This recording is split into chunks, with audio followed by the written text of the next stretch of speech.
नमस्कार। मध्य प्रदेश की सरकार देश भर के अलग अलग हिस्सों में फंसे मजदूरों की घर वापसी करा रही है। लगातार ट्रेनें अलग अलग राज्यों के अलग अलग स्टेशन से मजदूरों को बड़ी संख्या में लेकर मध्य प्रदेश के अलग अलग शहरों तक पहुंच रही हैं। मजदूर जो कि सड़कों पर चलकर परेशान थे, उन्हें घर वापसी का ये मौका सरकार ने दिया है। लेकिन क्या मध्य प्रदेश के बड़े शहरों में फंसे विद्यार्थियों को भी उनके घरों तक पहुंचाएगी सरकार? आज कोरोना बुलेटिन एमपी के इस अंक में बात होगी इन्हीं विद्यार्थियों की। इसके अलावा इस बुलेटिन में देखेंगे कोरोना मीटर को कहां तक पहुंचे मध्य प्रदेश में कोरोना संक्रमित मरीजों की संख्या।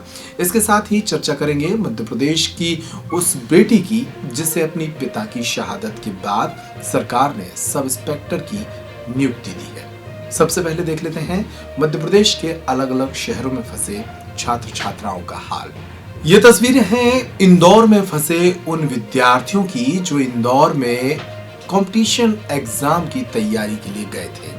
ज्यादातर छात्र मध्य प्रदेश के छतरपुर जिले के नौगांव और हरपालपुर इलाके से हैं। ये छात्र लगभग 1.5 महीने से इंदौर के अलग अलग हिस्सों में फंसे हुए हैं। इन विद्यार्थियों का कहना है कि उन्हें लगातार किराए के लिए परेशान तो होना ही पड़ रहा है, साथ ही उनका राशन भी खत्म हो चुका है।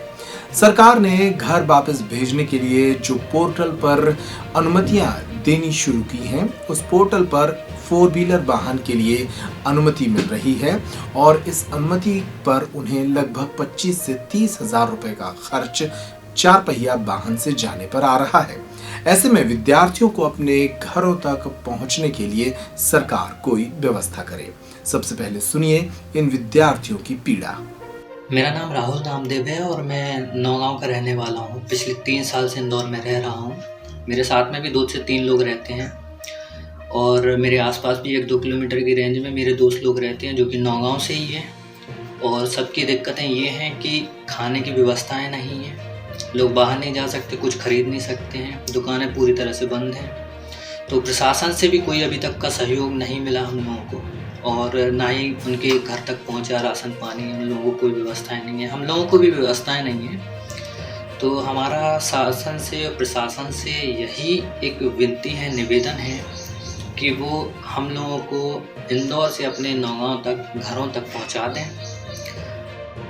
मैं मोहित दीक्षित ग्राम नेंगवा तहसील नौगांव से हूँ और मैं इंदौर में कंपटीशन की प्रिपरेशन करने आया था, लेकिन यहाँ लॉकडाउन के बीच फंस गया हूँ।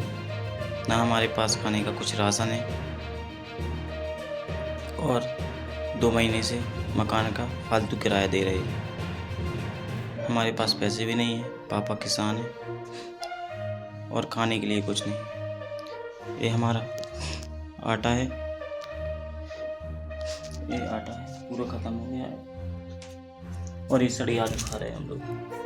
फिलहाल मध्य प्रदेश के 4 बड़े शहरों इंदौर, भोपाल, ग्वालियर और जबलपुर में बड़ी संख्या में विद्यार्थी फंसे हुए हैं। ऐसे छात्र जो पिछले 1.5 महीने से इस कोरोना लॉकडाउन के चलते अपने परिवार वालों से दूर हैं, उनका राशन भी खत्म होने को है, साथ ही उन्हें किराया भी लग रहा है। इन विद्यार्थियों के लिए अब तक कोई स्पष्ट नीति सरकार ने नहीं जारी की है। इसके पहले सरकार कोटा राजस्थान से कई विद्यार्थियों को वापस मध्य प्रदेश बुला चुकी है, लेकिन प्रदेश के इन महानगरों में फंसे विद्यार्थियों को घर पहुंचाने के लिए कोई इंतजाम नहीं किया गया है। विद्यार्थियों को हालांकि पोर्टल के माध्यम से घर जाने की अनुमति मिल रही है, लेकिन इसमें 4 पहिया वाहन से घर जाने की ही अनुमति का एक पैमाना निश्चित किया गया है। ऐसे में विद्यार्थी 20 से 25 हजार रुपए किराया देकर घर जाने के लिए संकोच कर रहे हैं। छतरपुर के ही कांग्रेस नेता दौलत तिवारी ने छतरपुर जिला प्रशासन को एक सुझाव दिया है। उन्होंने अपने हिस्से, अपने खर्चे पर एक बस के माध्यम से अपने क्षेत्र के विद्यार्थियों को वापस लाने की अनुमति मांगी है, लेकिन अब तक ये अनुमति उन्हें मिल नहीं पाई है। नौगांव जिला छतरपुर मध्य प्रदेश। 2 महीने से मैं इंदौर में फंसा हूँ। आर्थिक स्थिति बहुत ख़राब हो चुकी है, मेरे पास राशन भी नहीं है, पैसे भी ख़त्म हो चुके हैं। तो मैं कलेक्टर महोदय से निवेदन करता हूँ कि मुझे वापस अपने घर बुलाया जाए। मैं यशवर्धन सिंह परमार फ्रॉम नौगांव, जिला छतरपुर। मैं 2 महीने से इंदौर में फंसा हुआ हूँ। अब मेरे पास यहाँ पे राशन और आर्थिक स्थिति बहुत ज़्यादा ख़राब हो चुकी है। राशन बिल्कुल नहीं बचा हुआ है, पैसे भी नहीं है। तो मैं कलेक्टर महोदय से अनुरोध करता हूँ कि हमें घर भेजने की कोई व्यवस्था की जाए। मैं मयूर गुप्ता हरपालपुर ज़िला छतरपुर का रहने वाला हूँ और मैं यहाँ इंदौर में फंसा हुआ हूँ 1.5 महीने से। सर प्लीज़ मेरी मदद कीजिए और मुझे यहाँ से निकालने की कोशिश करिए जिससे मैं अपने हरपालपुर में पहुँच सकूँ सर। और अब बात करते हैं मध्य प्रदेश में कोरोना वायरस के संक्रमण की।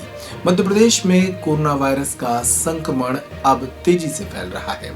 नजर डालते हैं पूरे प्रदेश के हाल पर, साथ ही जिलों की स्थिति पर। प्रदेश में अगर कुल कोरोना संक्रमित मरीजों की बात की जाए तो अब यह आंकड़ा 3457 तक पहुंच चुका है।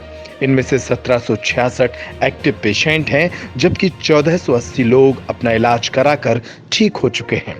प्रदेश में मरने वालों की संख्या अब 200 के पार निकल चुकी है।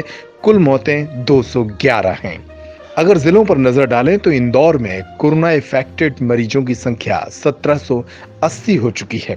इसी तरह भोपाल के जहांगीराबाद में भी लगातार मामले सामने आने से कोरोना संक्रमित मरीजों की संख्या 704 तक पहुंच चुकी है। उज्जैन में भी मामले लगातार बढ़ रहे हैं और आंकड़ा 227 तक जा चुका है। जबलपुर में 119 और खरगोन में 81 कोरोना मरीज अब तक सामने आ चुके हैं। और अब अंत में बात प्रदेश की उस बेटी की जिसने अपने पिता को कोरोना के खिलाफ चल रहे इस युद्ध में खो दिया है। उज्जैन के नीलगंगा थाना प्रभारी यशवंत पाल पिछले दिनों कोरोना से युद्ध लड़ते लड़ते शहीद हो गए थे। यशवंत पाल की बेटी फाल्गुनी को मध्य प्रदेश की सरकार ने सब इंस्पेक्टर के रूप में नियुक्ति दी है। सब इंस्पेक्टर फाल्गुनी पाल से होम मिनिस्टर नरोत्तम मिश्रा ने बात की और उनका हालचाल जाना, साथ ही उन्हें समाज सेवा के लिए आगे आने हेतु प्रोत्साहित भी किया। बिटिया, तुम्हारा मुख्यमंत्री जी ने किया है उसका एसआई का बेटा है। अब वो क्या है कि जो हो गया है बेटा वो तो अब हो नहीं सकता ना, वापस तो आ नहीं सकते। पर परिवार की जिम्मेदारी अब आपके कंधों पे है। पूरे परिवार की भी और प्रदेश की भी महत्वपूर्ण जिम्मेदारी एसआई का किया है मुख्यमंत्री जी ने। नरोत्तम मिश्रा बोल रहा हूँ बेटा, मैं नरोत्तम मिश्रा बोल रहा हूँ, मैं होम मिनिस्टर बेटा। हाँ, बस अगले हफ्ते ज्वाइन करोगे आप बेटा, है ना। सबकी चिंता करनी है, समाज की भी, परिवार की भी, प्रदेश की भी। बधाई बेटा है बेटा, थैंक यू बेटा। तो आज के कोरोना बुलेटिन में इतना ही। तमाम खबरों के लिए आप देखते रहिए पेप्टिक टाइम मध्य प्रदेश समाचार।